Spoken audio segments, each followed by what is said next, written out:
Welcome back. Data from CARE shows that agrochemical companies have seen an 11% increase in their production in the first half of the year.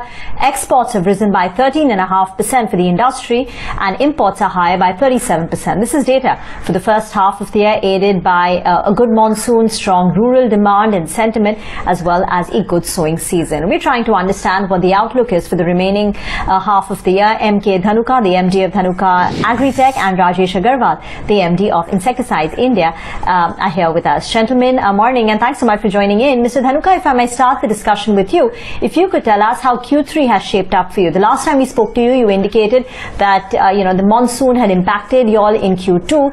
For Q3 as well as Q4. Of the excessive rainfall in the month of October and November, especially in South India, the Karnataka, Andhra, Telangana and Tamil Nadu, the growth has been impacted for the agrochemical industry as a whole, because South contributes around 1/3 in the top line of the company as well as, so it has definitely impacted, and we are expecting now around 10% growth in the third quarter and similar growth in the fourth quarter. So by the year end, we are expecting around 22% growth in the top line.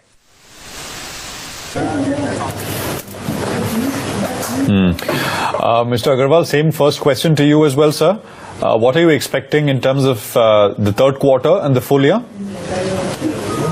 Yes, 10% growth in this year. But yeah, it was a difficult year because of COVID, a lot of problems.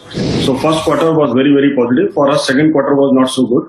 But we'll make a recovery in this third quarter actually. And I also hope that second half should show about 10% growth. So overall, we will be near double-digit growth in this entire full year actually.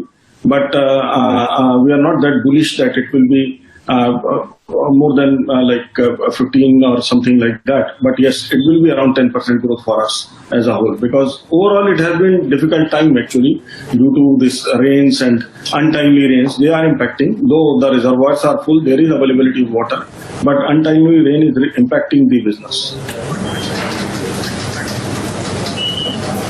Right. Mr. Aggarwal, the Pesticide Management Bill 2020 was expected to be passed in the monsoon session. Now, of course, it will be taken up in 2021 in the budget session. We don't know if it will be, but in all likelihood, it will come up for passage.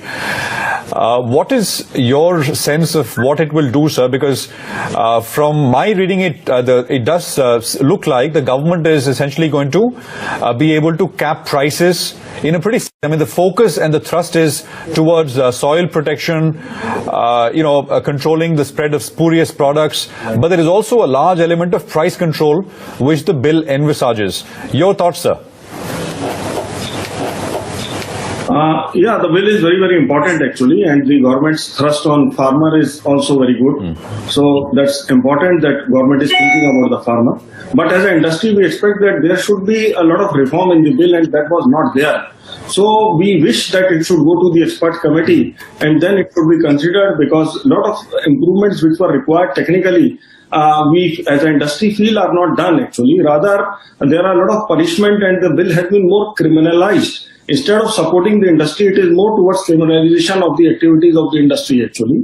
So we are not very happy with the present form of the bill, but if it goes to the expert committee and they give it a consideration, because if we look at the laws, the other laws which are impacting our alike industries like cosmetic industry, or those bills actually, so then I think it should be acceptable, and ultimately the government's vision and the efforts for the welfare of the farmer are positively expected. I wanted to get your thoughts on the raw material side. For the industry, is there any pressure? What percentage of raw materials are imported? Freight rates, because we are seeing container shortages. So is that impacting the freight cost? Yeah, you are absolutely right. Dhanuka is importing around 25% of its raw material consumption, mainly from Japan and some portion of same from China. Because of the shortage of the containers, the freight from China to $1,000 for 20-foot container, that has gone up to $3,000 per container. And another is the RMB has been depreciated in China. So because of these two reasons, the prices of generic raw materials have increased in China. Unfortunately, the season has not performed as was expected. So demand was not up to the expectation, because of which so that's why the prices of the brands has not increased. However, the prices of raw material has increased. So we foresee that the impact of price increase in the brand will also be seen in the fourth quarter in the market. Okay. Right. Mr. Aggarwal, just to come back to that bill, you're saying, well, if it goes to the expert committee and these changes are made, it's welcome. But in its current form, it kind of is quite penal, right? I mean, in terms of the action it allows the government to take, the price controls, etc. As of now, if this bill goes through, and will your sector specifically, I mean, this will override everything, all your activities, all your, I mean, products, businesses. Will this be, structurally a negative? I mean, how would you see if this bill were to pass in its current form? Not just for your company, but for your industry.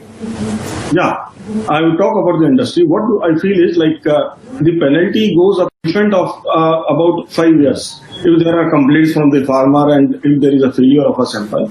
These are common things actually, because the reform also needs to be done in the government labs. The government labs are not GLP.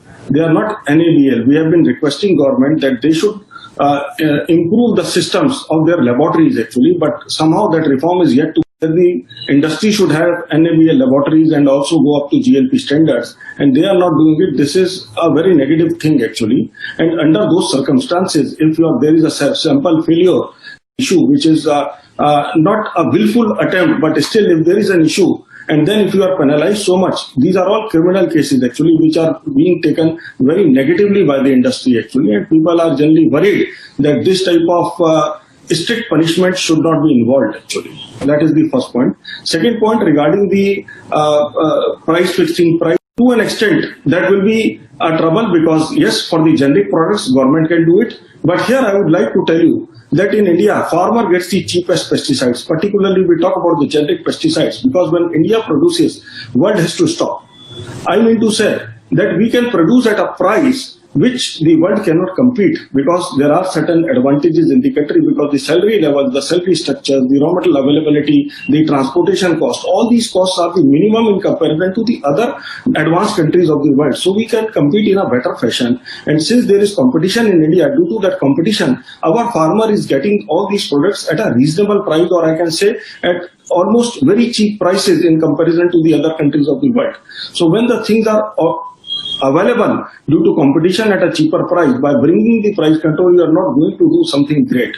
Yes, there are issues with certain products which are monopolistic products, and the industry has been fighting about that.